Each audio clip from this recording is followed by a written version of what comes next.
attendees. Oh, Okay, let me just move her up.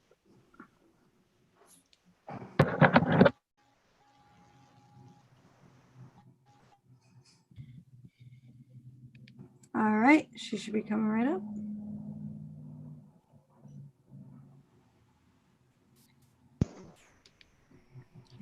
We have a super quorum. It's great. We're recording and we're live on YouTube.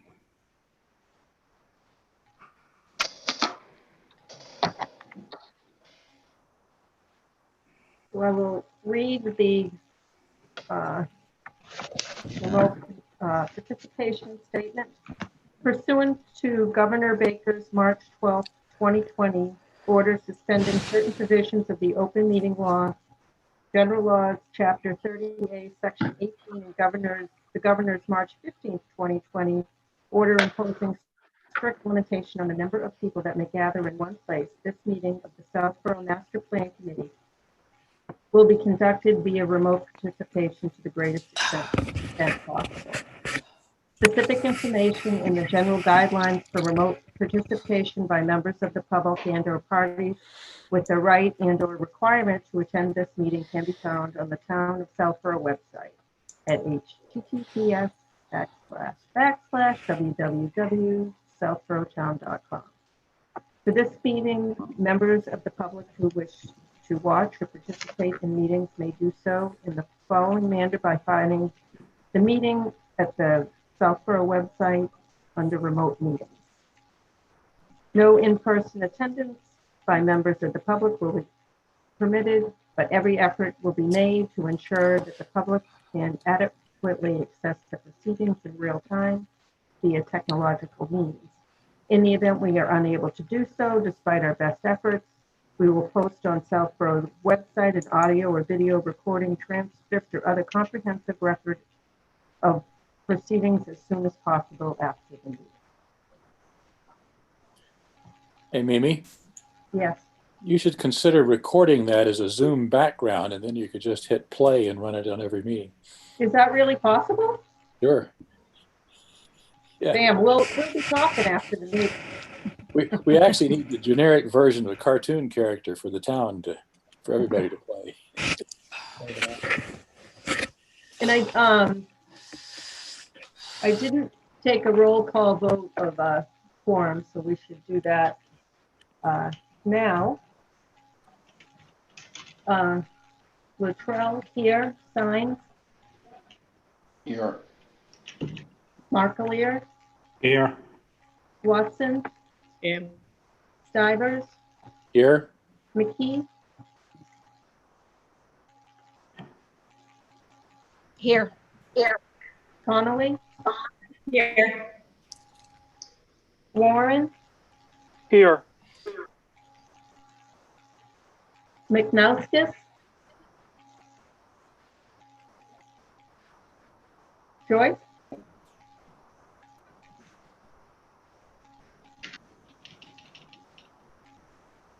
oh, did she go away? Just lost Joyce, looks like.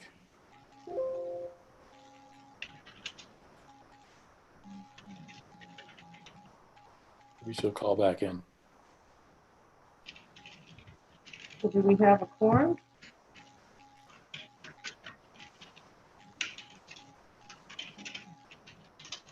The quorum's 7 now, Mimi, yeah? Yeah.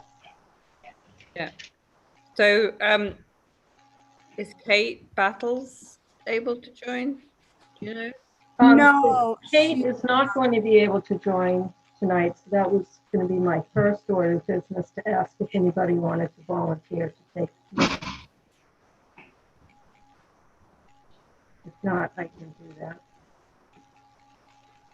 I could take some notes, but Kate will watch the tape back and create minutes. Like, Oh, did she say she'll do that? yes, yep, yeah, Oh, awesome. Then Yeah. forget it. yeah. Joyce, are you back?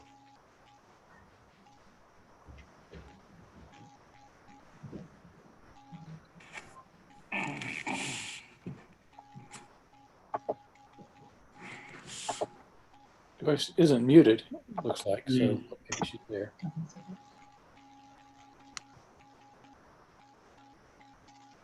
All right. Hopefully you can hear us, Joyce. So the first thing I want to say is, Judith and Sarah, thank you so much. You did a fabulous job on those documents. And Judith, do you want to take it from here? I will. Just give me 1 minute. Okay. Reiterate, great job also from here. I thought very helpful in terms of structure that now is starting to make a lot more sense. And I was very impressed with us by how much we've gotten done. Seeing it on the spreadsheet made a big difference.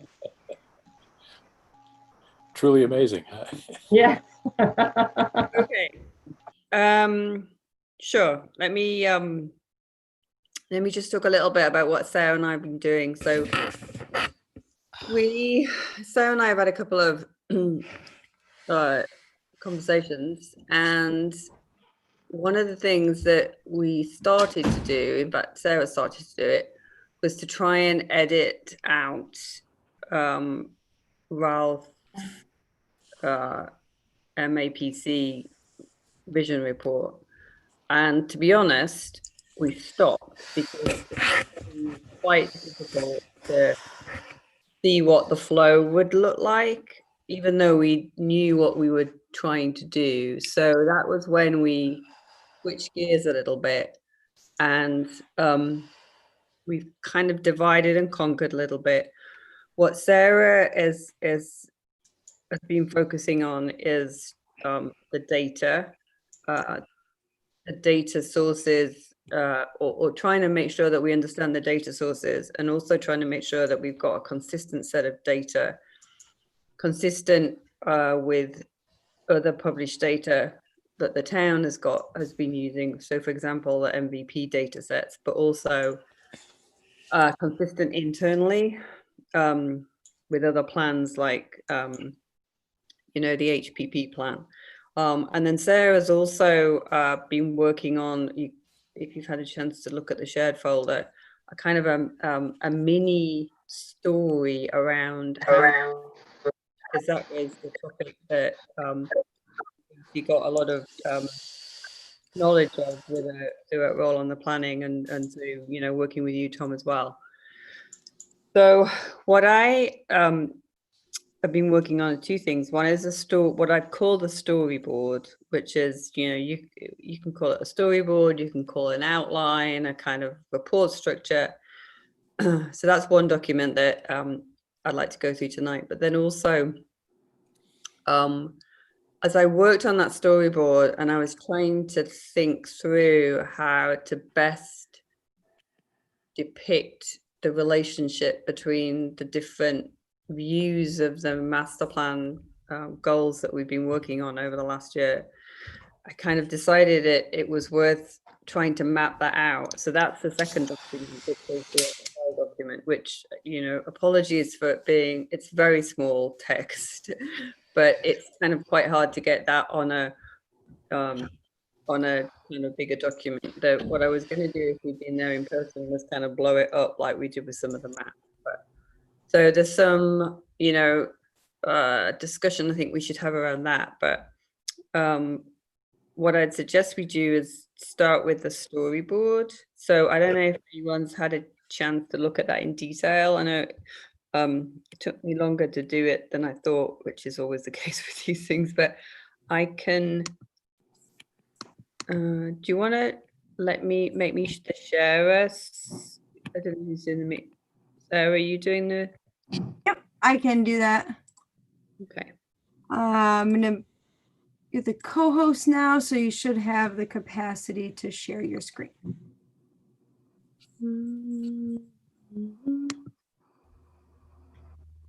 Okay, what am I sharing? I have to make sure. I think it's this one. Yeah. Okay, now let me try and make that a bit bigger. Does that look all right? Anyone see that one? Yep. Okay, perfect. Can you hit it one more time? Of course. There you go. Get your bifocals on, Tom. I know, huh? That's good, thank you. Okay. So let me just quickly, I'll try and summarize the kind of background and then what I wrote as approaching guiding principles. So this is, written in such a way that if we decided we wanted to send it out to MAPC, we could without a lot of editing. So really the background just says, well, this is where we are right now, that we have a visioning report, but we want to kind of update that, adapt it, reflect where we are in the process. So we talked about this a little bit at the last meeting, but I do believe, having had conversations with Sarah and also, touch base with Mimi and Karina, that we do have a lot of content that we could easily use to create the full master plan. So if you were to look back at the 2008 plan, the vision and goals section is actually a very short section. It's the first kind of chapter in the 2008 plan, and it's pretty short. And then the style that was used in that 2008 plan was to take the data and add narrative to it, and then link that through to the goals.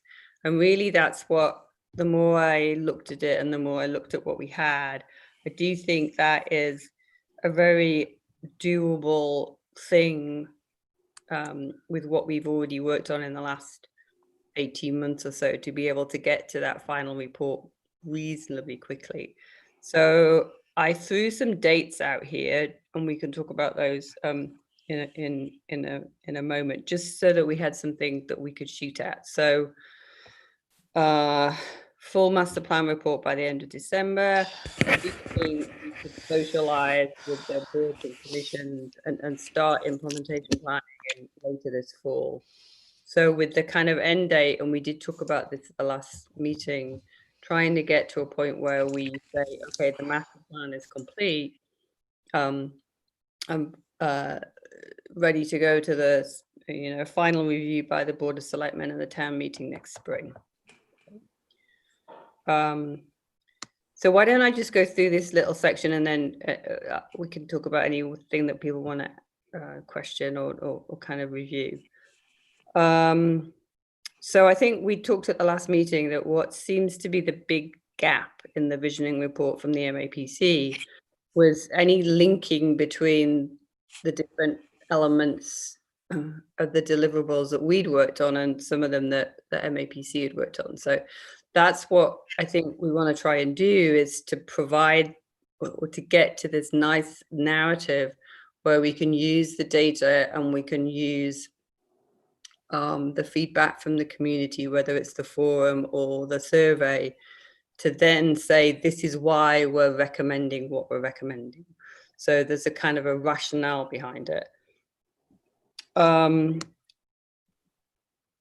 second point there is around the master plan, where we agreed at the last meeting that there really wasn't much value in restating all of the goals from 2008. What we wanted to focus on, well, is what have we achieved? And I know Bonnie always used to say that, she felt that was such an important thing to focus on, as well, what did we achieve? But I think we should also just kind of highlight, have we learned anything from 2008? Are there any particular items that we've carried forward? And then we would provide a link to that plan, to the full 2008 plan, and also to any analysis that we've done that says, well, this is where we are against that plan. So we're not kind of abandoning any of the work we've already done. We're just saying, don't fill up this new report with that 2008 review. The 2020 report isn't going to mirror the 2008 plan, partly because we've added some sections in, like the school section. But I do think that it's reasonable to, we can easily demonstrate that we've covered all of the sections that we covered in 2008. I did that in the storyboard. And also that we're compliant with the elements that MAPC says are in a normal, in other people's master plan reports. So the idea would be to kind of use summaries, headlines and highlights of the work we've done, but then again, provide linkages to where appropriate to the detail. This next point around the data, I do feel pretty strongly about this because I felt that in 2008, there was a lot of information that it was there for the sake of having it there. And it was almost like, oh, well, here's a checklist of all the little tables that you have to have that are available. Therefore, we have to have it. And we may decide that most of the data that we have or that we could have is still relevant, but I think it needs to be informing the recommendations as opposed to just having it there to fill out a template. And then the other thing we talked about was, and I think Kat had made a really important point here last time we met, is that we don't want to replicate what's in other plan documents that have either already been created or in the process of being created. If we were starting from scratch and no board or commission had ever created its own strategic plan or its own kind of 5-year plan, then the document I think would be a lot bigger. But I think because we've got these other plans, whether it's the OSRP or the housing plan or the schools plan, it's fine to be able to say, look, here's a summary, here's the pertinent points that we've incorporated into the plan, or here's some additional things that we've included that now need to be moved forward. And then just the last point was really about talking about having an issues list so that we don't kind of lose anything as we go through. So that's the kind of setting the scene, the context. Anyone got anything they want to highlight, discuss on that? I think you captured it very, very well. Yep, great summary, Judith. Let me throw in one thought. I don't know where the right place is, but maybe early in the structure, executive summary or someplace like that, I think it'd be helpful to tie back to the requirements for a master plan in state law, which is, I think, Chapter 41, Section 81D or something like that. And that lists 9 elements plus economic development summary that are required. And I had sort of envisioned a little grid or table that lists those 1 through 9 and then has a reference that ties to the plan sections to say, if you want to find this piece, you go to page 13 or section 14D or whatever, because I think it's been, in my mind, never a great connection in the past in terms of what's required versus what do we have. And somebody who's looking to check the box to see if we've done the job required by the state can go there very quickly and say, bang, bang, bang, yep, they did their job, here it all is, as opposed to somebody who's really reading for the content of the thing. So that, again, if folks don't agree, that's fine, but it just seems to me that's one thing I look at when I look at something like this. I think that's a good thought. Great. Yeah, good idea. And then, and it's also, a good way to make sure that we haven't overlooked any area as well as we put that together. Which we Yeah, I haven't. agree. We haven't actually, but it's good to have that reference. So. Yeah, that the elements are obviously fairly vague, but still, written in that mass code. So as long as we are aligning, what we have titled our section to those sections, then, I think that will create better clarity. I don't even think we need to follow necessarily that outline simply to have a cross-reference. So I don't worry about having, language that's exactly the same, but No. Here's requirement number 3 that lists these things. And so to find these things, go to section 3, 7, 29, and 16 or whatever, something like that. So, Right. So you're thinking more of an appendix at the end saying this is the requirements. It's it's within the document and this is the section that it's in. Yeah, could do that, Tom. Have a reference to it up front for connection to state law, check Appendix Z or whatever it is. And I just see a very simple table with, 9 or 10 rows. Say, here are the state requirements verbatim, and here are the sections that you find this information in. And each section is not necessarily aimed only at a state requirement, but as long as we got them covered, we're in good shape, I think. Hmm.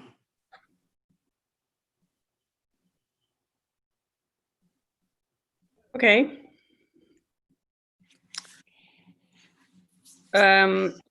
So this is the meat in the sandwich, if you like. This is the, Or the bologna. oh no. Can truthfully say I've never had any of that. You're a lucky woman. Had spam though. No bologna, no spam. No, I have had spam. Yes. Okay, so what I was trying to do here was say, look, this on the left-hand side under MPC report section would be, here's the sections that we'd end up with.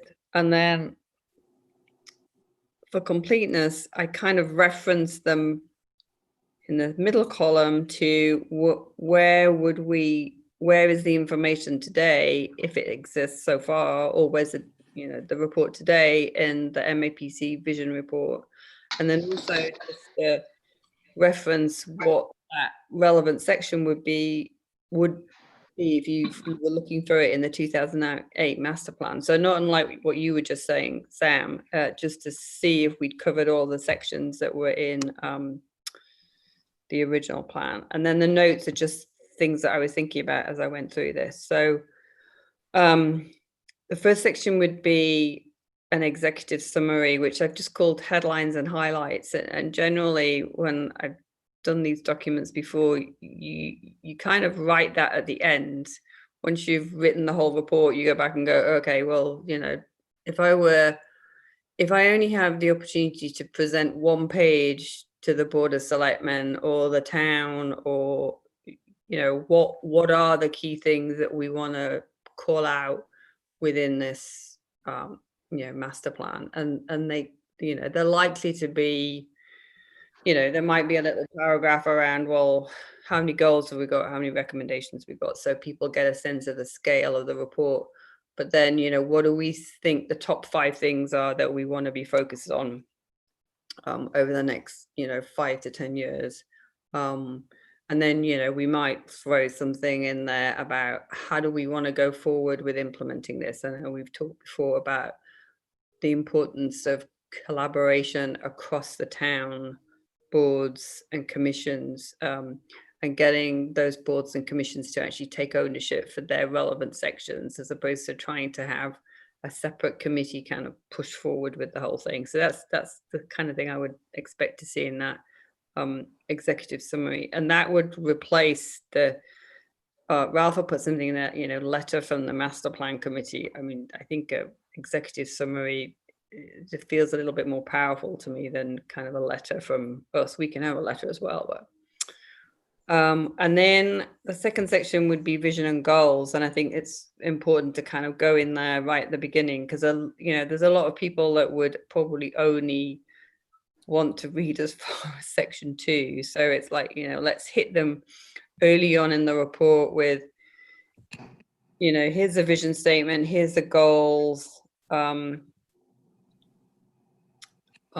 that you kind of really get a sense of the content of the plan. And that's where we'll come back to it when we look at the Excel. We do need to kind of touch base on a couple of things like the vision statement. And I'll talk a little bit about the what I call the Vogram model.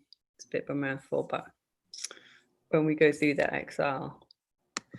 So I'm conscious that I'm talking a lot here, so stop me if you want to talk about anything as we go through, or if you don't agree with any of this, absolutely fine to kind of talk about that. Judith, the vision, is that, would that lay out where we're coming from and where we want to go? Yeah, I mean, I was thinking probably even more narrow than this initially, which was just to say, well, you know, what is that single sentence or two around what is the vision for, you know, for Southborough? And I think if you go back to the 2008 plan, it didn't fit. It felt a little bit, I won't say wishy-washy, but it felt a little bit generic, that you could have put that in front of any town in New England and probably said, oh yeah, that's kind of meaningful. So I kind of like the idea, Mimi, is saying, well, you know, this is where we started from in 2008, but now this is the vision for 2020 to 2030. So the next section would be how do we go about developing the master plan? And I think this was what I was thinking here is we'd have a kind of relatively short narrative that explains what process did we go through, and we could talk about, you know, the different elements or you know, the requirements of the state.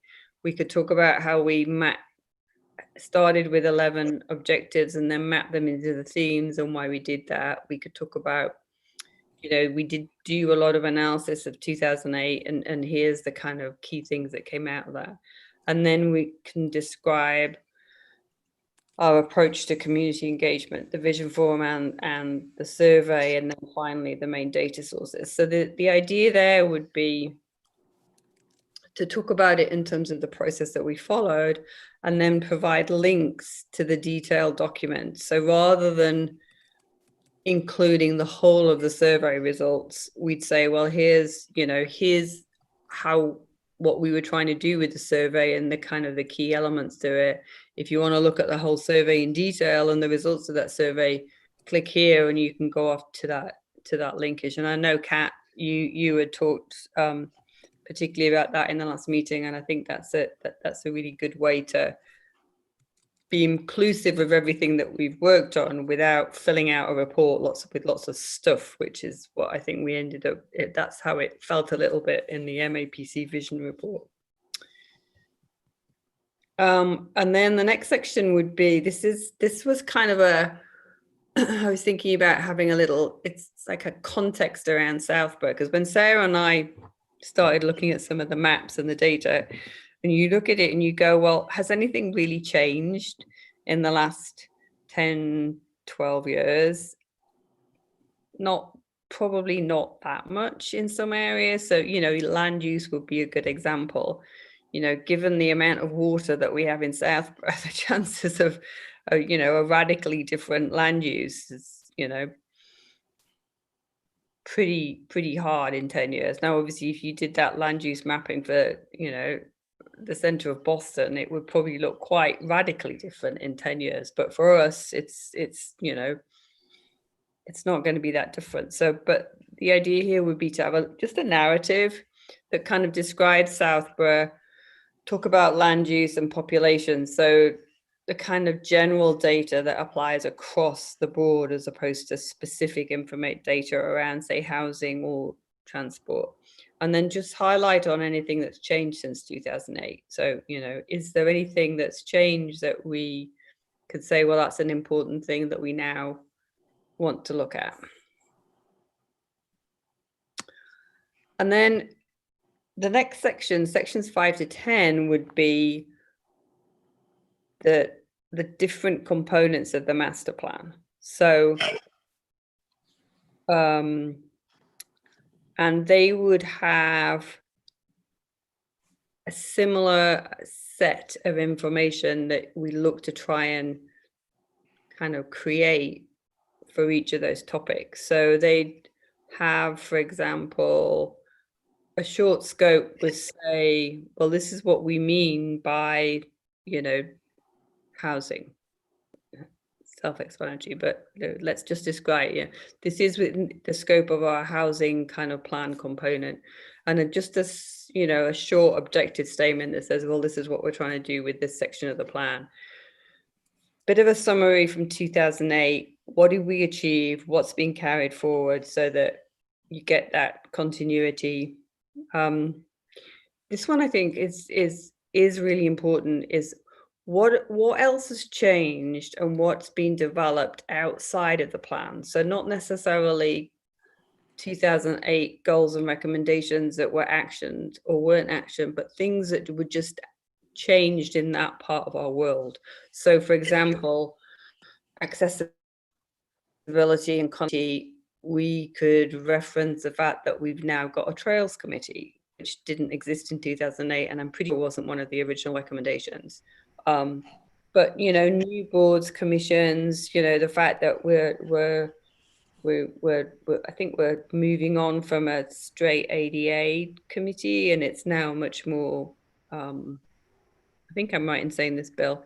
It's a more holistic about how do we make sure that we've got inclusion across the community. So anything like that that's changed in that part of our town world, we would just reference there. Relevant data in whatever format works best. Kind of highlights and interpretation of the vision form and community survey. So that's where, you know, we'd have to take the feedback and say, well, you know, this is part of what we've acted upon. And then goals and recommendations at the end of each section. And then, so then I started to kind of lay out what that might look like in terms of the sections and how it relates back to 2008. So the one thing I did do here was I separated out commercial diversity from the major theme that it existed under. So I think we grouped commercial diversity and public services and resiliency and a couple of other of the objectives into one major theme area. And I think that was probably for, you know, practical reasons apart from anything else, because we volunteered Sam to be the team leader for all of that. And I think that was at the point when we were, you know, losing some of our committee members. But I do think it's probably worth separating it out. Don't know how other people feel about that. But then the rest of it really falls around the themes. So commercial diversity, diversity of housing, accessibility, connectivity, open space, environmental rec, public service. Oops, I didn't work so well. What happened here? You still see that? It says master You just erased the plan. whole master plan. Wait a minute. There you go. Just, There it is. thank you. There you go. Is that big enough, Tom? No, but it's good I'm enough. sorry. That's That's why my head is so close to the to call you out there. Okay, so public services resiliency, sense of community. And then I kind of added this section, or I relabeled this section as kind of strategic enablers. And so this is where I would suggest that we might put in the objective areas around, say, population and build out, expanded funding mechanisms, and things like zoning, which are, you know, land use and zoning was the first section in 2008. And it's, to me, it felt it was almost, we talked about land use and zoning before we talked about what the recommendations were. Whereas to me, zoning is kind of an enabler that helps you deliver some of your other objectives around commercial diversity or housing or open space. So the idea there would be to have something that they're kind of broader. They you know, potentially have an impact and influence on a lot of different areas. So have them under that broader, well, these are the enablers. You know, the recommendations would probably still be exactly the same. It's just that we'd group them together, things that we would want to be able to do to make the plan happen.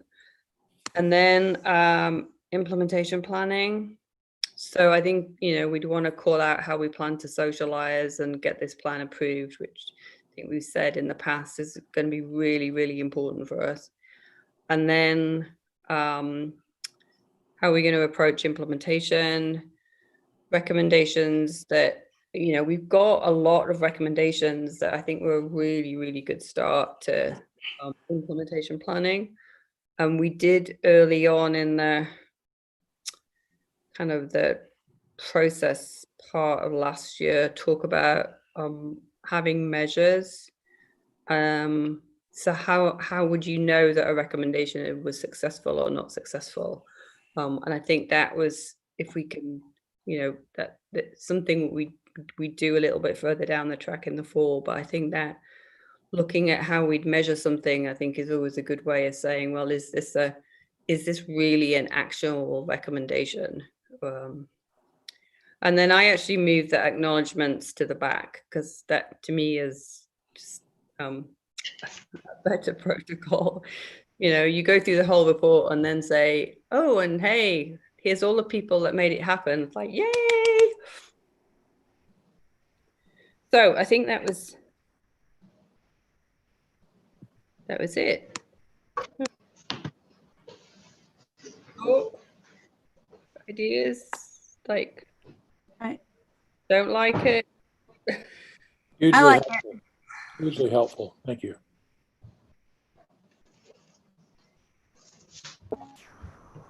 Yeah, it's great. I'm amazed how quickly you came up with all of that. That's Thank because she wasn't helped by 15 people. Only a couple. Well, it's interesting you say that, but as I did. So first of all, I want to say a huge thank you to Sarah, because I had a conversation with Sarah at the end of last week, and I felt as though I'd started and I'd hit a bit of a roadblock, and I was like, I just can't seem to get my head around this. And then I talked to Sarah, and it was one of those, in talking to her, I basically explained to myself what I was trying to do. So I'm like, oh yeah, that would. So I have to say thank you to that. Well, But we've Thank you. It's been I did go back through notes from earlier meetings and through the minutes, and everyone, as we've gone through the last 12-18 months, everyone has had really good ideas on how some of this could work. So I mean, I did go back and really incorporate a lot of that into what we've got here.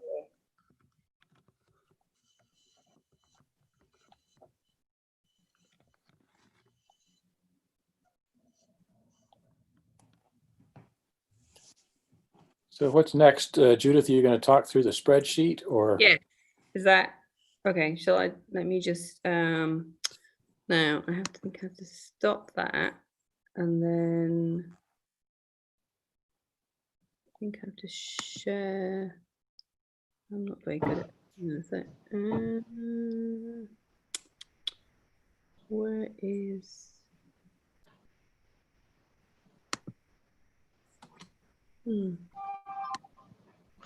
we have to go in here. Oh, here we go.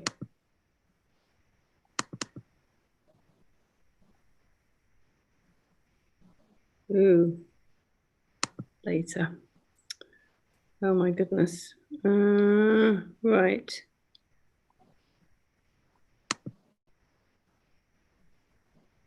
Oh, Tom's gonna love me here, isn't he? Okay, so let me just go down to make. You don't have to read this, Tom. Let me just try and show you what I was trying to do at like a bird's eye view here. So this is what I've used in the past to kind of map objectives and goals and kind of recommendations. And it's like a leveling model. So it allows you to look across different sets of data and say, how does it all kind of flow out? So it's a bit like a sideways waterfall. So if you then... Am I the only one that doesn't see the spreadsheet? No, I can't see it either. I can just see your calendar, Judith. Oh, hang on. The email message. Yeah, private emails. Yeah. Oh, really? Are The they Russians saw it. It was the email that went out to the committee. It's Chinese, not that private. Russian. okay? Don't worry That's about it. it then. Hang There on. goes your political career down the tube. Right. Oh You yeah. No, Latest report to Kim Jong Un. you're among friends. That's what Hillary thought. I know. Oh my lord. Okay. Let's try. It was No, that doesn't work either. Hang on a minute. I had it up a minute ago. What's happened to it? What has happened to it? Okay. So it's there. So why can't you see it?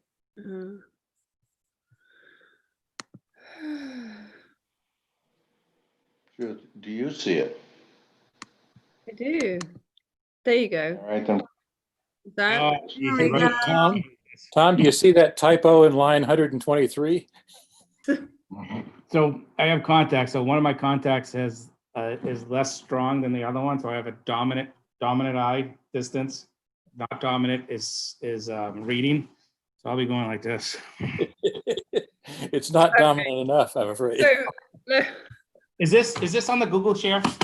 it is. It Yeah. is. I'm So, just gonna so let me reference that one. let me just kind of show you.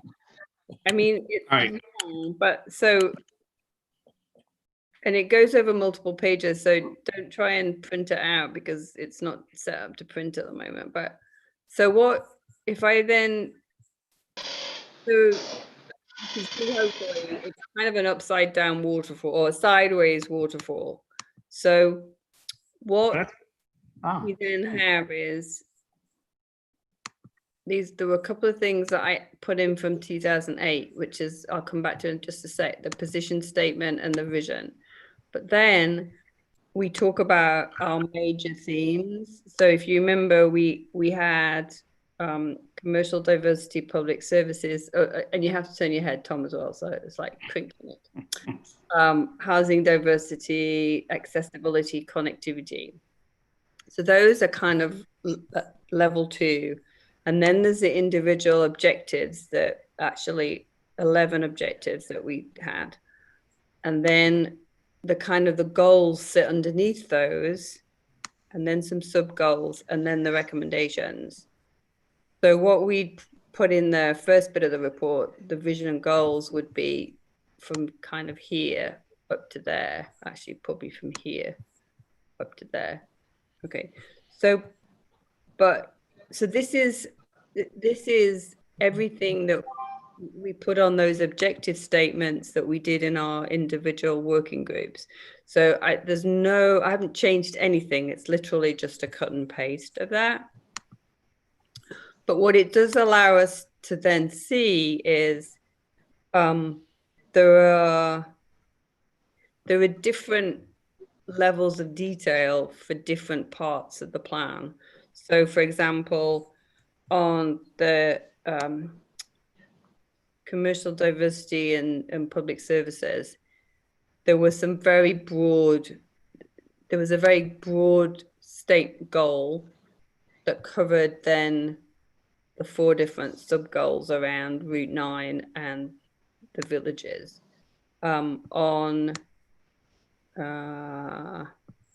housing, we've got the goals that you had in the housing production report, but right now we hadn't yet called out any of the recommendations, Tom. I think that's because that came in really, just a couple of weeks ago. So that's just something that we'd want to kind of flesh out. And then on accessibility and connectivity, I think some of this was the timing because I kind of picked this up as Bonnie and Kathy kind of moved off the committee. We've got some good recommendations here, but we haven't really got like the goal statements. So mapping it out like this allows us to see where there might just be a little bit more work to be done around that. And where was the other one? Yeah, recreation's another good example where we've got the goals, but there's no recommendations. So we want to, we're going to need to kind of work in that area. And then I think Sense of Community had some really nice recommendations, but it also then had a bit of an overlap with recreation. So as we go through this and we flesh out the report, we just need to kind of look at some of those things. And I think we're probably going to have to revisit some of the recommendations as we go as well. So that was really, hopefully a kind of an aid for us to be able to see how the whole thing starts to fit together.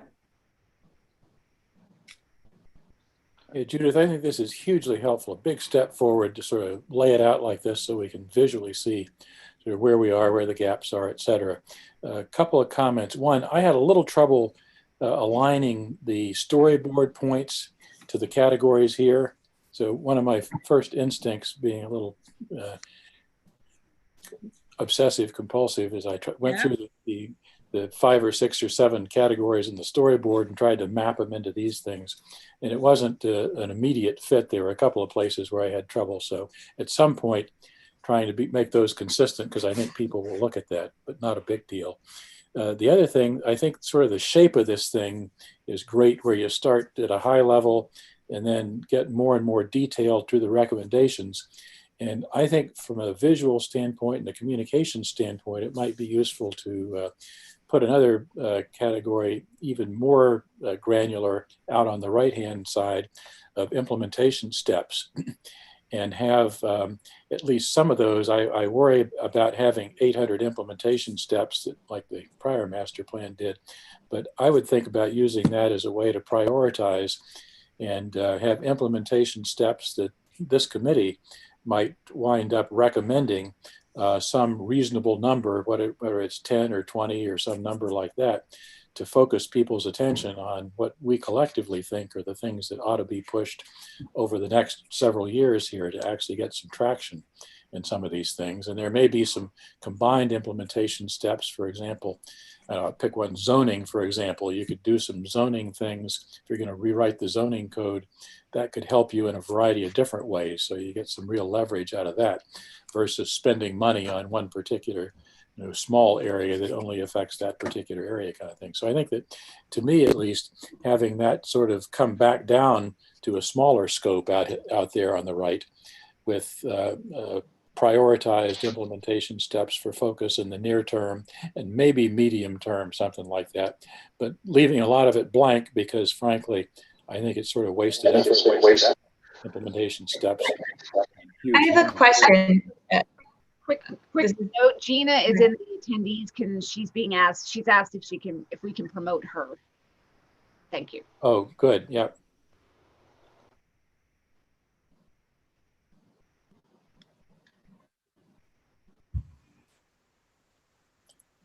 Yeah, I All right. understand what you're saying, Sam. I think that's a good build, because that was definitely one of the challenges that we had in 2008.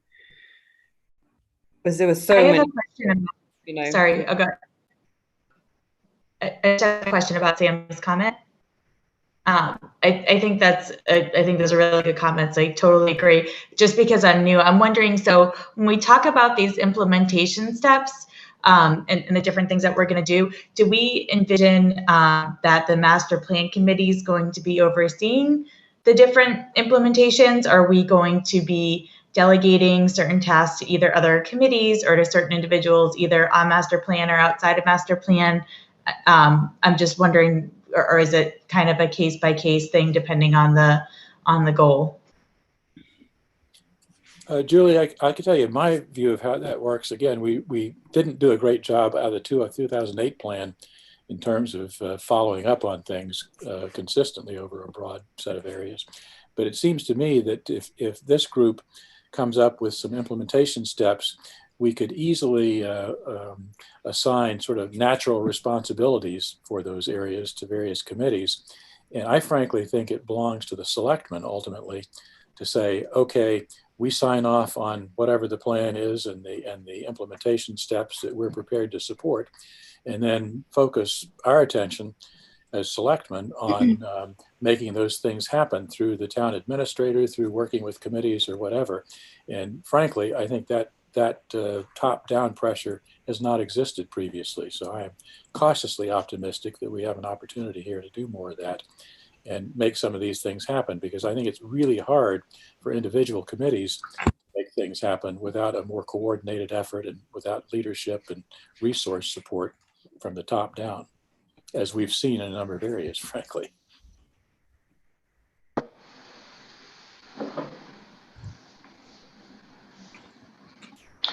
I think, Sam, that's not to mean that the Board of Selectmen are responsible for doing it, but they have Correct. to be overseeing committees and whatever to make it happen, right? Yes, and reinforcing communication and feedback and funding and whatever to make these things happen in a consistent way. Yep. And I think I stated early on in our discussions, I'd be much happier with, 5 things that actually get done over the next 3 or 4 years versus having 150 wonderful implementation steps that very little happens around. Right. So is the master plan owned by the Board of Selectmen or by the planning board? Ooh, Probably owned by the planning board, but in fact, from an implementation standpoint, the selectmen control the resources, and a lot of the committees in Right. town report to the selectmen. So I think selectmen have disproportionate ability to make things happen or not make things happen. Right. That's correct. But I envision some type of a implementation committee that meets twice a year or something to just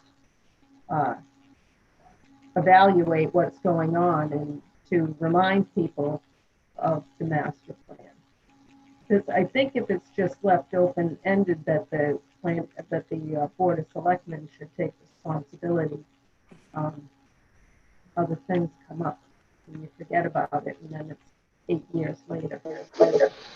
Can we actually put that in the master plan to part of the plan? Here's the 10 years. All the boards accepted, Board of Selectmen accepted. In that is a Board of Selectmen update on the plan. So they should update how they are allocating resources, priorities, et cetera, like Sam said. Is that something you can put in the report, that we have to do a yearly status at the Board of Selectmen level? It's a good You could make a idea. recommendation there, yeah. That's a really good idea. Yeah, and I think maybe twice a year. I think even more often than that, a status report, just because it's really easy when you have these very large sort of big picture goals to just let them slide off track. And I feel like that's what happened in the 2008 plan. so we talked about, and I think it in the open space recreation plan, the older one, there was a table that had an assignment of what committees, boards, and such would be involved in each of the goals. So is that going to also happen in this plan? So that would be one way. So it sounds like the Board of Selectmen couldn't possibly, I don't know, it seems like a big task for them to have to manage to make sure each of these get done. And that on a more granular level, that you're assigning some of these boards, committees, and commissions to work on the different categories. So is that part of what we had envisioned doing, is a kind of an accountability table, or these are the bodies we think will be working on this? And then we also had talked about coming back and reporting on an annual basis to the Board of Selectmen on progress.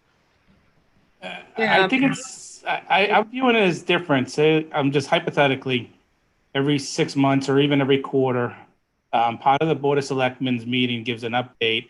And before their meeting, if there's any work any subcommittee or any other committee was doing on this, they would report up, and then they just report it in an open meeting format. So they're not going to micromanage. They should not micromanage. They should say, planning board, these are the couple of things in the master plan. We need some zoning or whatever changes. We'd like to have that as a top priority for you. Please report back to us at our next status meeting for this, 3 months, 6 months, yearly, whatever is appropriate. And then back it says we did nothing, or we come back and they said, well, we have something for the next town meeting. They come back with something. And that way there, it's accountability and it doesn't get buried. I totally agree. I do get a little bit worried about enforcing it, especially because, you know, if we're counting on and I think Sam's point about having, you know, the Board of Selectmen have some sort of oversight role and accountability is good, but, you know, the board changes makeup, but, you know, if these are not, most of these are not really short-term goals. So, you know, in 3 years and 5 years from now, the board could look very different as it did a couple of years ago from what it looks like now. So just, I think that is just another thing we need to consider on how we can kind of tie people to some kind of accountability, because that just seems to be a theme in a lot of these, you know, people put a ton of efforts into these goals and these reports. And, you know, we've seen often that things just don't actually get done. Julie, good point. But I think that sadly, accountability comes from the top of the organization. And you're right, if that is missing or changes or whatever, that really impedes your ability to get things done. But it seems to me that there is administrative support here. I mean, again, my sort of mental model is that I frankly think the selectmen ought to lead the charge in terms of setting objectives for at least the municipal side of government here, and the boards, the committees report to us. As a town administrator and assistant town administrator, we've got staff that I think are supposed to follow up on these kind of things and provide, again, resource and other kind of support to the various committees as they work to do their jobs as part of this process. And I think some of those links have been weak or missing in the past, frankly. And I hope that that can make us be able to make more progress going forward. Hi, sorry, I'm so sorry I'm late to the party, guys. I have one quick question. I apologize if you've already addressed it. Would it make more sense in this, as it pertains to this issue of how we go about executing all of these objectives that we have, if we organize the plan in more of like a 10-year plan, and we, you know, for year one, we want to get this accomplished. For year two, we get this accomplished. We have a very specific set of you know, executable plans that we can do. Does that make sense? Maybe we vote on it and we figure out what's a priority for year one, what's a priority for year two, and then that goes to the Board of Selectmen to kind of narrow down all of these more broader overarching goals. So I think that's what we'd envisage in terms of the implementation planning section. Yeah. You know, so where we've got to at the moment is, if you think of it as, well, this is our overall plan scope, Yeah. recommendations for, let's call it 10 years. Mm-hmm. And to Sam's point, I think we have to start breaking it down into, well, what are the most important priorities? Or almost, you know, if this were a private business, you would do it as, okay, here's a 5-year plan. Right. Okay, now we're going to take these 5 things, and that's going to be our annual plan for the next year, and that's what we're going to focus on, and that's what we're going to report out on. And then partway through the next year, you say, okay, well, what are we going to be doing in 2022? Right. And Okay. I think so that's a really great point. And I think one of my observations of the 2008 plan was that it did attempt to give timelines or kind of time windows for the recommendations. Mm-hmm. Then there wasn't the kind of, if you like, the governance structure in place to say, okay, after year one, let's make sure that everything that was set about was done. So there were some areas, you know, zoning was a good example where it was a really, you know, very important topic, and there was a lot of work done on that, I think, at the planning board. But there were other parts of the plan that just didn't really get the traction, partly because there wasn't clarity of, well, who is accountable for it and who owns it. So I think it's potentially a kind of a, you know, maybe a bit of a hybrid between saying overall, I actually agree with Sam's point that it should be the Board of Selectmen that have the kind of oversight that says, we're going to make this happen because it's part of what is important for the town. For sure. I think the planning board is the if you like, as the originating sponsor group that says we have to have a master plan, because there is an awful lot of it that, you know, has an impact on what planning does and how planning does things. But there are obviously other elements to the plan that are not, you know, directly under the auspices of the planning board. And I think it's up to us to map that out and say, well, this particular group of recommendations or this particular goal has to be taken on board and owned by this, or, you know, this part of the town board. So project management. We need some project management. Is that what we're talking about? Yeah, exactly. So open space rec is a great example. Yeah, you know, I there's agree. already an open space and rec plan, and we're not trying to replace that. We're trying to kind of link the two together and to make them complementary. But it's to the Open Space Committee and the Recreation Commission and the Conservation Commission to make sure that the things that, you know, have been signed up for and agreed to actually happen. But I think then reporting back out to, for example, to the Board of Selectmen, is that kind of push and pull, that balance that, oh my gosh, you know, it's April and we have to report out to the Board of Selectmen whether or not we've, you know, done what we said on our master plan. Right, exactly. Yeah, so it's just execution. You know, the more we can get resources in the town government, I think the easier it is. I mean, you know, Sam and I have had a couple of conversations about this on from the Conservation Commission. We will not make the progress we need to make within the Conservation Commission on our open space rec plan objectives unless we can free up time for Melissa Danza, the conservation agent, to do that, because she's already got a full-time job. So that I think is a really great example of what I was envisaging that we could put in that strategic enabler section. It's like, if we're going to do this, we have to have admin support to do this and this, so that absolutely resources, town agents can focus on conservation, whatever. And Judith, also, though, to expand on Gina's point a little bit, I think there is a useful structure out in the right-hand side of your spreadsheet thing that we talked about a little previously in terms of implementation steps. You could certainly have a time dimension there. And so expand that cell to have near term 1 to 2 years and 2 to 5 years or whatever, and have the implementation tasks sort of spread out through there. And the other element I think that's important to show there is dependencies, because in fact, there are certain tasks, like I mentioned zoning, that you do that, you then open up the possibility to do 5 other things. And without the zoning, those other things are basically impossible or extraordinarily expensive or difficult to do. So some sense of dependencies and timing, I think, is very useful for implementation. The fine line that I'm trying to tread there, worry about, is that if you do too much of that, it overwhelms people, and you've got so much going on there that people say, gee, I don't know what to do next, kind of thing.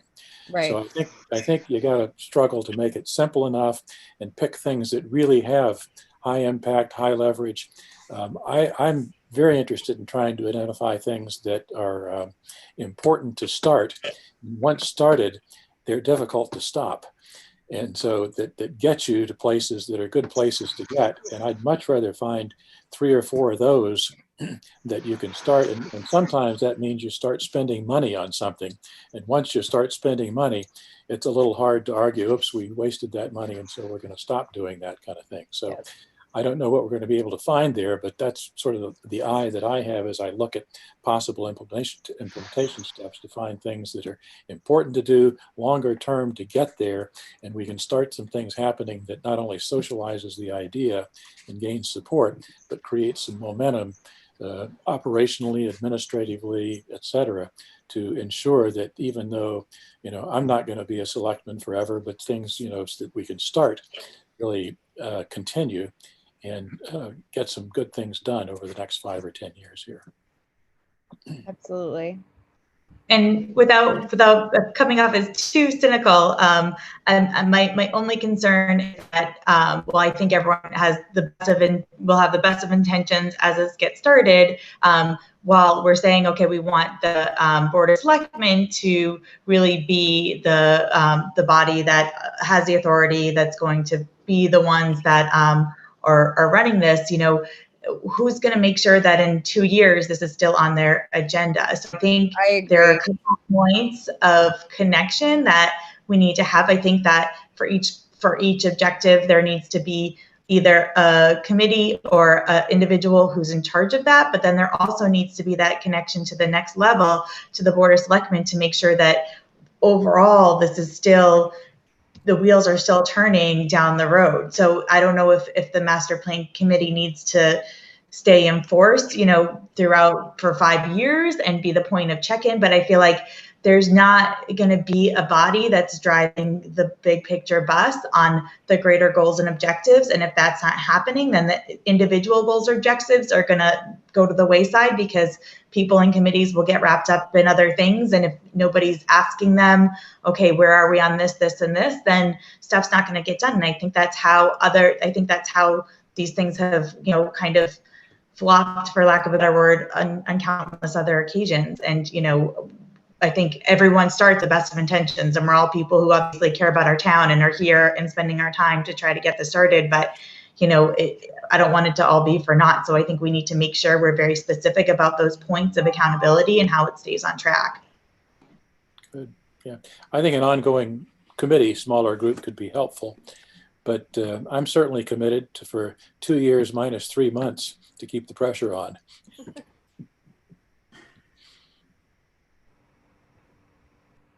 Well, don't individual committees, or Sam, are individual committees obligated to report to the Board of Selectmen on a regular basis? Haven't been, but we're actually working to get committees in front of the selectmen to update us on what's going on more systematically now. We've had conversations about that, and we've started slowly to do that, but I think there's a fair amount of support to do that across at least most of the committees, if not all. I mean, if that part is implemented, and every committee knows that there is an agenda and they will appear in front of the boss, every 6 months, I think that would tend to focus their efforts. It could help, that's right.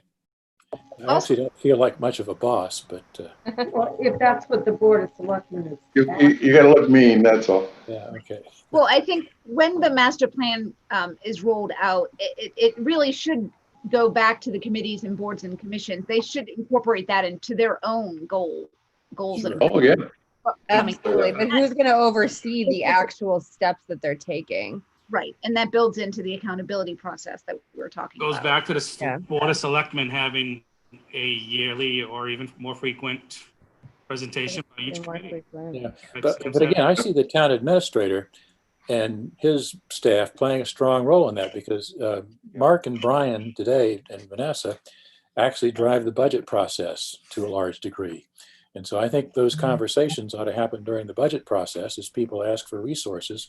One of the questions they ought to be asked is, what are you trying to do in terms of the overall master plan for the town? And are we funding those kind of initiatives in the right kinds of ways? And if you're not, then let's have another conversation about what you're trying to do.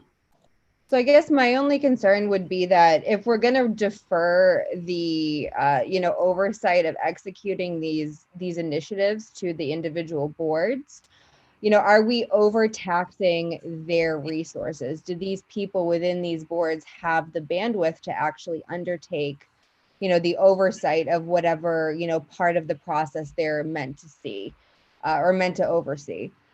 So, I mean, maybe the answer is we have some smaller faction of, I think this has been said, but a smaller faction of this master plan committee kind of transition into an oversight committee, I guess. Not that, this will be the great and powerful Oz type board, but just something to kind of pull all of the pieces together, weave the fabric into, or weave the strands into a larger fabric to make sure that, these things are coming together with all of these boards. I know a lot of you who sit on this particular committee are also members of other boards in an effort to represent, the Conservation Committee and, the Board of Selectmen, obviously, and all the Planning Board, all of these different committees. maybe it's worth it to kind of have a, I don't know if it's like an advisory adjacent type board where, different members of other committees sit on that board as well. And we can talk about, these objectives that we have on a, one-off basis. Okay, how do we get this park built? What are the moving pieces? Who needs to come into this? Do we need, personnel resources? Do we need financial resources? Do we need zoning? Do we need this? Do we need that? And have all of these different boards represented within, a master plan committee type of board. And, that board will be, I guess, accountable to the Board of Selectmen, if that makes sense. Yeah, it could be an implementation committee, for example. Yes, Yeah, exactly. I totally agree with that, Gina. Yeah, I think totally that's really agree. the only way to get it done, to be honest with you. I just don't know how we're going to, defer all of these implementations to people of other boards. I mean, they're obviously extremely dedicated and wonderful people, but they've got their own things going on and they have their own objectives. And I think to further tax them without any kind of real day-to-day directed guidance would kind of be unfair. And I feel like it's going to put us exactly in the same position that we were in 2008. But our objectives are the town's objectives, and our Right. objectives should be the master plan committee objectives, right? So Absolutely. to your point, like, I agree not to overtax people, but Mhm. this is the plan that, the committees are contributing to now. So hopefully everyone is bought into the process and will incorporate this into their own objectives as well. Yeah.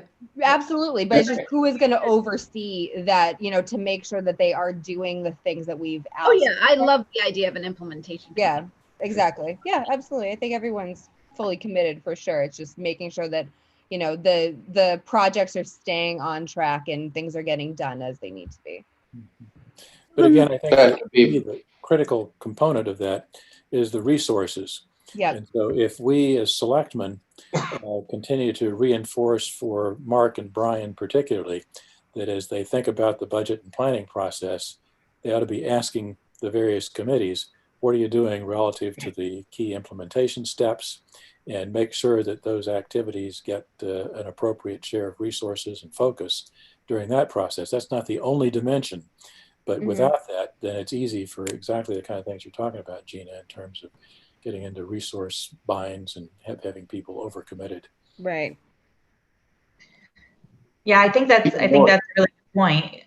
I totally agree. And I think that implementation committee could be that connection between the person doing the task and the authority of the Board of Selectmen, because if for some reason the implementation is not going awry, then that person can, advocate to the Board of Selectmen for whatever resources, whether it's time or people or money or whatever is needed to meet that goal. Because I know as a member of the EDC, we don't wield a lot of decision-making authority. So, I think that piece of it is nice because many of these committees or individuals, there's not a lot they can do on their own except for put in some time, and everyone's time is limited. So I think that's great. So there are many towns who just continue their master plan committee ongoing, with the document. So, this committee would, or could be that implementation sort of arm, and not meeting maybe as frequently as, everyone is now, but to meet, either, bi-monthly or quarterly or whatever, makes sense to make sure that the strategies and goals are being met. So this would just, kind of continue. Maybe again, not to the level and depth that it is now, but that would also provide continuity, for the document in general. So, perhaps, that's something to think about. Sounds good. Does this require a warrant article? With the new committee and new charter? Well, We I can don't certainly think we make need an a ad hoc committee. The selectmen could, the planning board could appoint. So yeah, so the planning board already appointed the master plan committee. So, and I mean, their charge has been, leveled and all that stuff.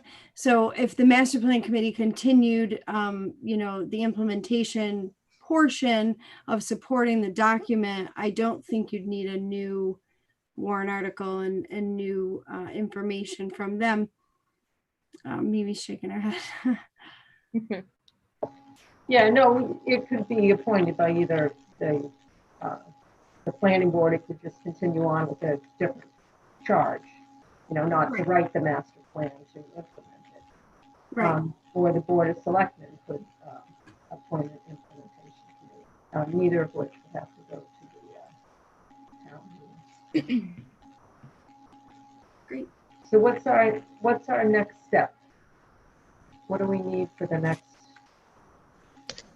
I guess I'd like to take a closer look at the storyboard and the grid in terms of trying to think about fleshing out some more of that stuff. Maybe to have folks generally make a pass and feed any new thoughts back into Judith and or Sarah Yeah. to consolidate.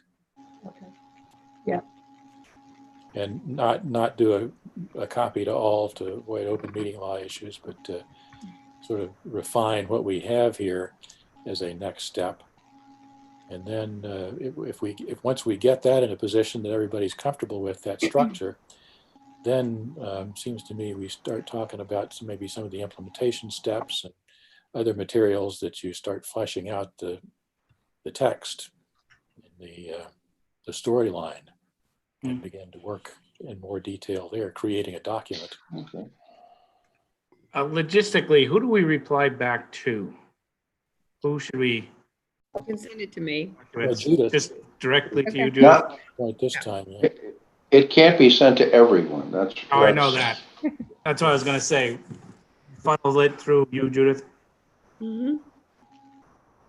And then Judith, as before, can consolidate or reach out to people for additional input, clarification, or whatever. Again, one-way communication as opposed to group communication.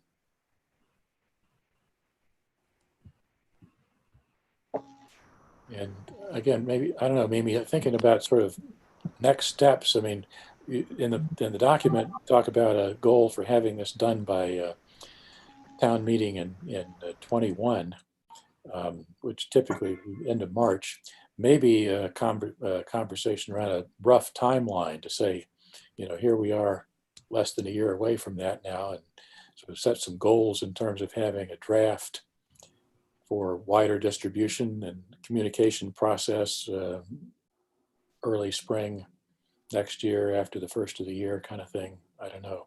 Might be useful to sketch some of that out and sort of back into where we are now and say, does it make sense, and can we, get all we need to do done in that Well, what do time? you think is a reasonable timeline for that, Sam?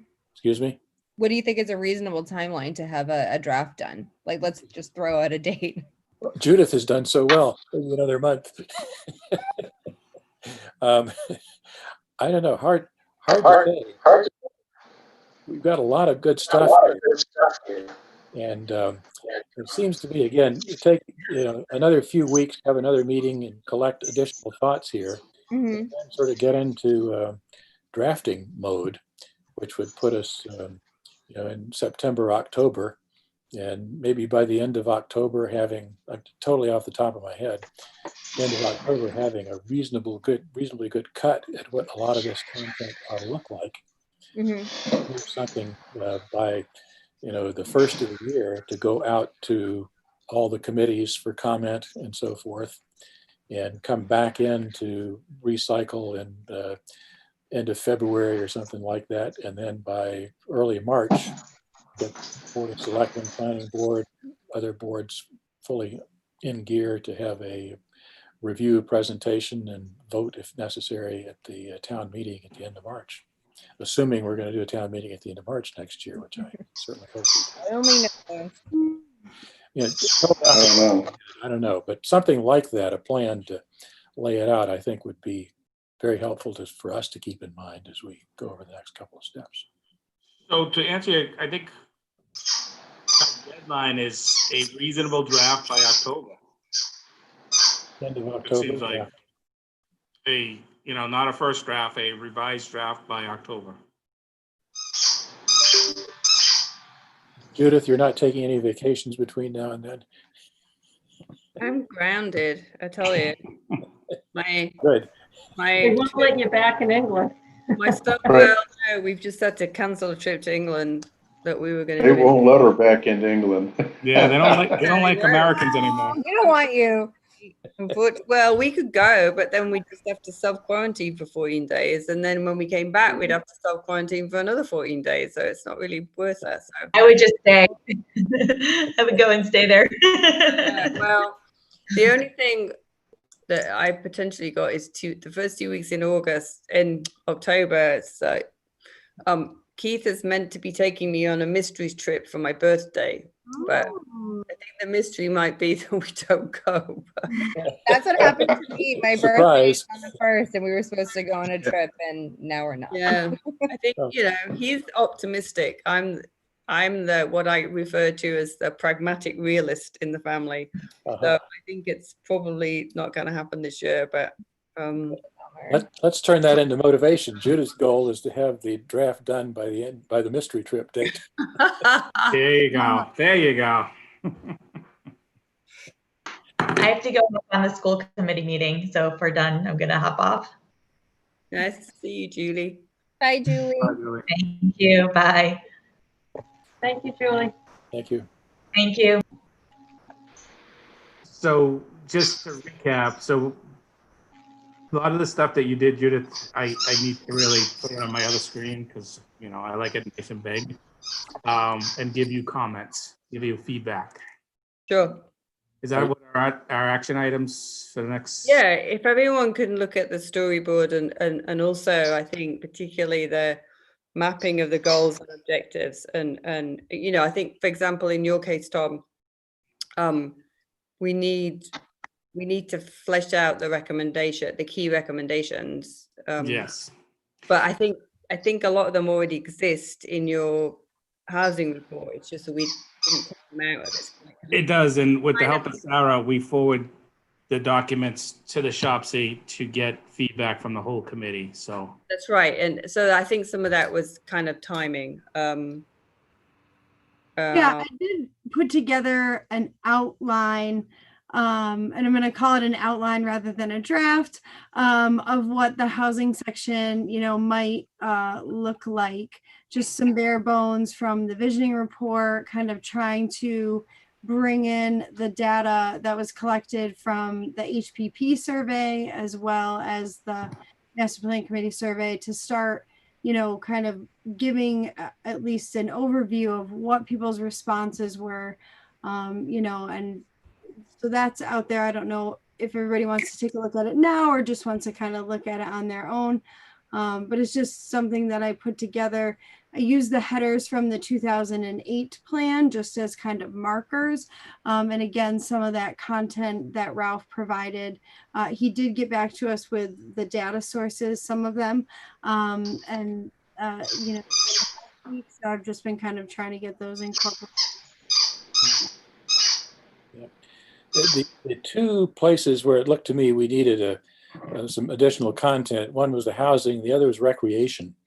And Mimi, I think I recall at a rec meeting I attended that Kristen LaVault volunteered to join us and help with that, given that Dave Candela apparently didn't have the time to do it. Have you heard anything from rec people about Kristen's role As here? far as I know, I haven't heard anything from rec. I don't know if Sarah or Serena. One thing that might be useful is to reach out to Tim and Kristen and say, would they take the rec plan and fill in the recommendations piece out of the rec plan? Because I think they're better positioned to do that than most of the rest of us. One of us work to do it. Agreed. And Kristen actually did seem moderately interested in participating, as I recall. So she might be willing to do that.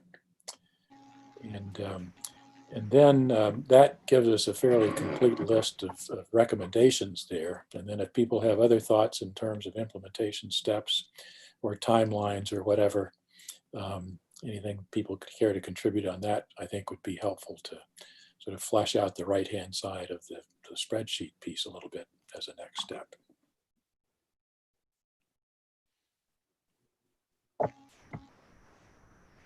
Very good. So, on to the next item on our agenda, chair reports. I don't have anything at this time? Or member reports? Do any members have anything they want to share with the committee? No? Okay. Public comments, I don't think we have any public. We don't. 0 attendees. We're a very popular group, clearly. I would think with a name like Master Plan Committee, we'd attract more of an audience, but You would think. Subtitle Global Conquest Committee. exactly. So the Hey, next Mimi, thing, I do have one small interesting tidbit announcement. I don't know if folks have been following the legislative frenzy at the end of the legislative session here, but there was a bill that was just passed by the House that had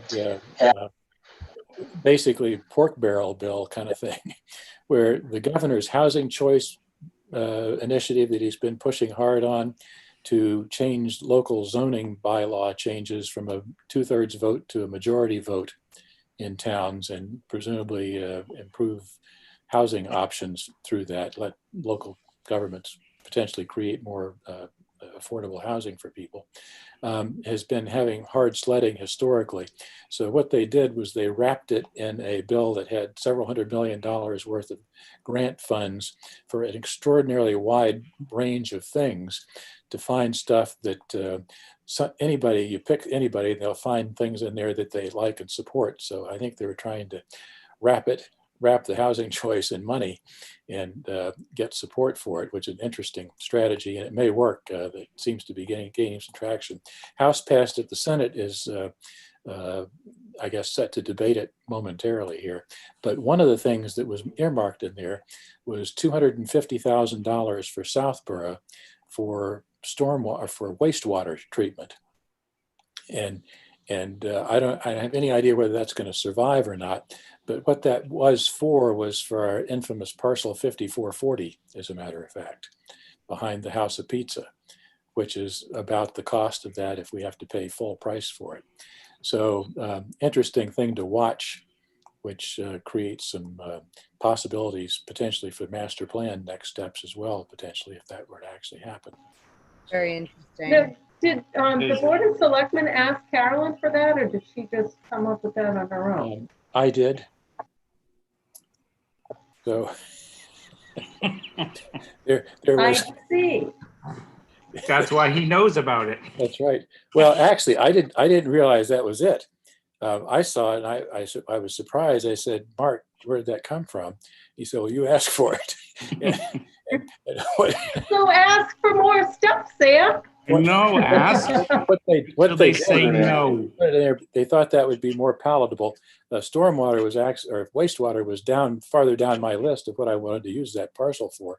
But what happened was that we got an urgent message from Carolyn Dykema last Friday morning, and she sent this bill that had like 145 pages worth of stuff in it, and said, let me know if there's anything that you want to ask for specifically. And so Mark distributed it to the selectmen. I don't know who else read through it, but I read through it and suggested probably 6 or 8 things that I thought were interesting that we might want to think about including. And for reasons that are far beyond me, that was the one that apparently got in there. So maybe because she thought she might be able to actually get support for that versus some of the others. Mhm. So anyway, so that's Wastewater around a reservoir. That. What? That's a seller. Wastewater That's a close crab. to a reservoir. Who Yeah. would say no? Anyway, so interesting sidebar, but we had to get it back to her by 4 p.m. that afternoon. So there was a great flurry of activity to get her some feedback, and mysteriously, that one's the one that seemed to come through. So, and there's a lot of other money in there that actually we will be able to apply for grants for, as a matter of fact, for a wide variety of other things. But somehow that one got earmarked specifically. So whatever, we'll see. Always an entertaining process to watch the legislature at work. There's a little extra money because we're going to ask for some. Okay, good. Well, I continue to believe that a key funding issue is a grant writer, because the feds are throwing money everywhere. Yep. There's a huge amount of money out there. Yes. for people Full-time who know how grant to write writer. these grants and find the money. So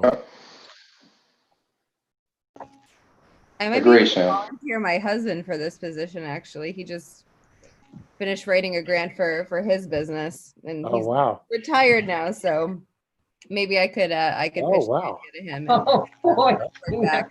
Well, Poor guy, I know. He doesn't have enough on his plate Well, right now, but I don't know. I'll ask him. Our friends in the EDC have actually rounded up like 250 grand recently. Oh, wow. $200,000 micro business grant that gives up to 10 grand for small businesses, which is a great thing. And they're still organizing that one, but you know, a lot of money out there that we Yes. could use. So anyway, sorry to take everybody's time, but I thought that was Well, since you already took up our time, what are they doing on East Main now? The state stuff stops at Park Street, but I noticed a lot of work on East Main across the railroad tracks. I don't know who's doing that. I don't know. They're tearing up the street. They got, it looks like water mains. Is it RDPW? I don't know. There was a water problem at Lattisquama in Maine the other day that they had people out fixing, and I don't know if that actually continued across Newton Street there onto East Main. They have a lot of pipes, a lot of, what are they, 20 feet, 30 feet long pipes. But isn't that stormwater? That's not. Stormwater wouldn't be the plastic PVC type. That seems like drinking water pipes. Okay, maybe. I don't know. I was just curious if anybody knew. Sorry. I will inquire. Time.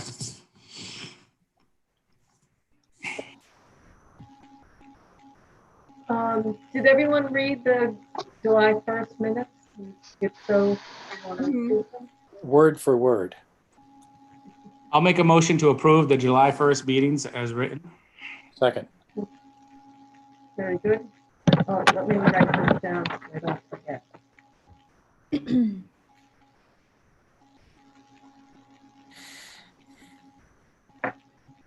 And we'll take a roll call vote. Signs, I have to abstain. I didn't read it. Latrell, yes. Mark Fleer, Yes. Stivers, Yes. Watson, Yes. McKee, Yes. oh boy, Glazenitsky, Yes.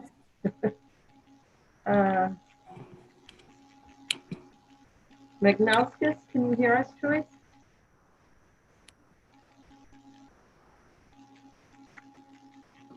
Warren, Yes. very good.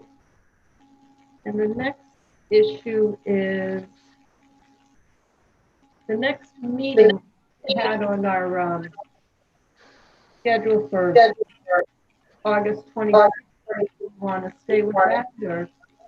What was the Another date? date? Vicky? You have a lot of feedback, BB. That's it. Oh. I don't know how to fix Oh, feedback. much better. That's better. No, it's better. You fixed it. Jamming my head into the screen, does it, I guess? We had on our, the 2020 meeting schedule we put out, we had August 26th as the next meeting. I was just asking if we wanted to stay with that date or if there was another date people I'm wanted fine to with the go with. 26th. Could I ask for a Zoom link to be sent to me? For some reason, I just don't have the link to this meeting. I always have to go in through the public link, and then ask to be promoted. Sure. Yeah, Tom should have set you up a town email address, but I'll reach out to you to make sure that for next time. Okay. Yeah, that'd be great. Thank you so much, Sarah. Yeah, you're welcome.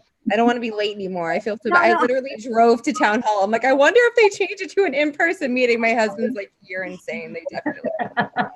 You're the one with the problem. Oh, sorry about that, Gina. No, not your fault. Totally me. So is the 26th okay at 7:30? Yes. Yes. Works. For me. If we're going to make the October objectives, we'll probably have to have a couple of meetings in September, I would assume. Agreed. Probably, yep. We'll cross that bridge. Understand? So why don't I let me get with Sarah and we'll try and put together a timeline, Sam, based on some of the. Tina, you just sent me an invite. Sure. I did. Yeah. Yeah, this is we have this. Yeah, you just sent me an invite to the meeting. Thank you.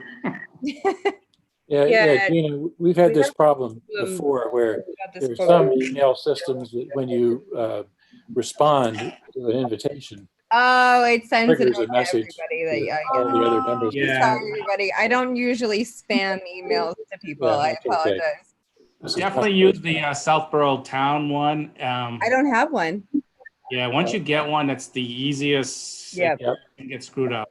And in fact, there's a lot of pressure on various committees and people to start using the town email. Mm-hmm. Yeah, and I think these meeting invites only go to town emails. That's the only. They do. That's They why. do.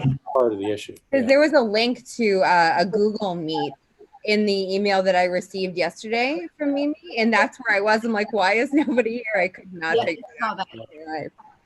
Town email is the key. So Okay. If you don't have one yet, ask Tom LaFlame to send it to your personal mail.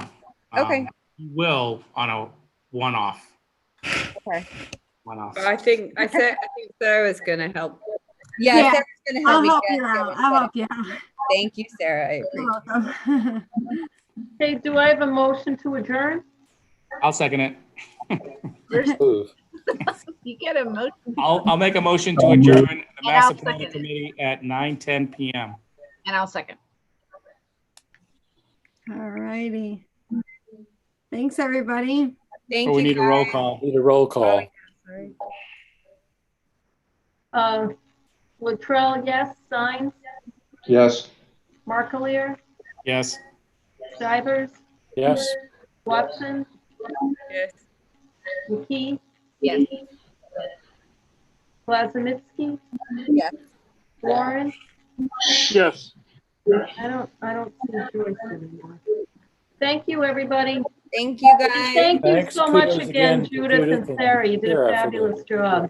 Judith. Absolutely. Thank She's you. great. She's Stay great. well. See you on the 26th, guys. Bye. Thank you, bye.